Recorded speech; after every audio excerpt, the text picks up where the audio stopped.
My name is Russell Sarder. I'm the chairman and CEO of NetCom Learning. The purpose of NetCom Learning is to promote the values of lifelong learning. We provide business and technology training solution to individual, corporate, and government clients. 80% of our clients are corporate, 20% are individual and government clients. We're in business for 13 years. We have been growing every single year, and fortunately, I'm proud to say that we are profitable every single year. Over the last 13 years, we have serviced 90% of the Fortune 1000 companies. 65,000 people from 22,000 companies took some type of training solutions or classes with us over the last 13 years. One of the things I did when I started the company, I keep thinking about how can I build a company where non-technical people can run a technical training center. How can I set up a company where even the company is small now, but we can build the right software, right processes in place that even if one point we can become $1 billion organization, we still have the system process and in place to get that done. So I have built a system, we call it CMS, Central Management System. Through this process, our sales, our marketing, training, delivery, day-to-day operation, intranet, extranet, content management system, reporting application, everything is integrated in one single system. But the most important thing about the organization is our purpose. The purpose of the organization, again, is to promote the values of lifelong learning. The business we are in is not really selling courses. It's more about how can we help individual and corporate clients to realize their learning dreams or learning goals they have to fulfill those goals.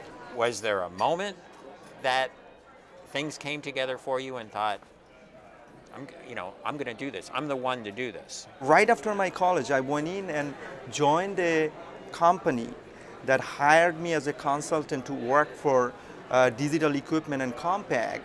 And when I met with the CEO of the company, I found out that the CEO is from India and he had 500 employees.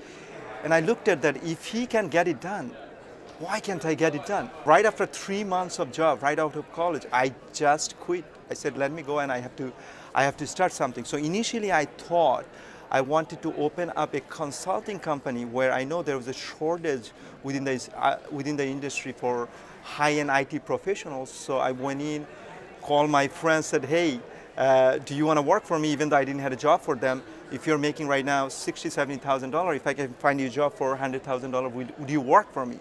And two of my friends said yes. So I went on the phone and I started to call companies, and eventually I was able to place two of my friends into the job market.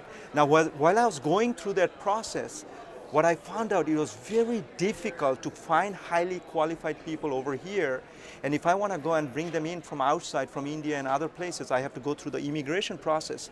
Why not train people, develop the skills for them, and then put them in the job market? So this is how I moved into the training business. Deep inside, I'm passionate about learning. I want to continuously learn new things. I want to continuously challenge myself. If I don't know something, I want to do research and go after that. So one of the reasons I'm in the learning business because I'm passionate about learning. Second reason, I believe I went into the business because I was always passionate about success. And I remember that some of my friends were telling me that don't go into the business. It's the recipe for disaster. 90% or 80 or 90% of the businesses fails on first 5 years. Different statistics say different things. So when people discouraged me, it encouraged me more that I want to prove that this success is achievable. It's not passion alone that brings you there. I mean, how do you, in the face of those numbers, say, yeah, I know, but I'm going to go do this? I am so glad that you asked that question. I actually wrote a book to answer that question. Name of the book called Learning, Steps to Become a Passionate Lifelong Learner. I went back and I analyzed myself that sometimes people ask me, Russell, why did you become successful just like you? I say that it's the passion and drive to become successful. Everybody has that.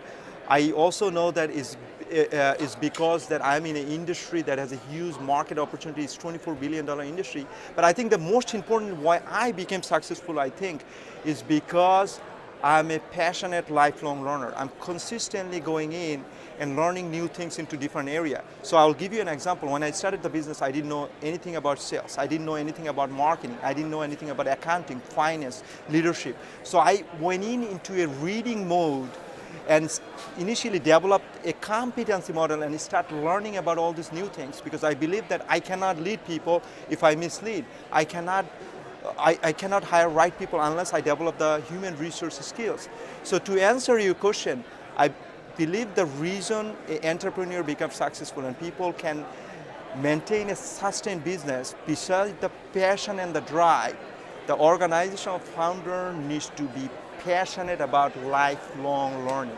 As you grow, as you become bigger, how do you stay true to the things that you're so passionate about? If you ask me, Russell, what are the 3 challenges you're facing right now? I would say one is that how do you consistently hire the right people within the organization?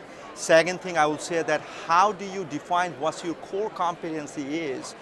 What's your core business model? How do you focus on that core areas, and how you have the discipline to say no to opportunity?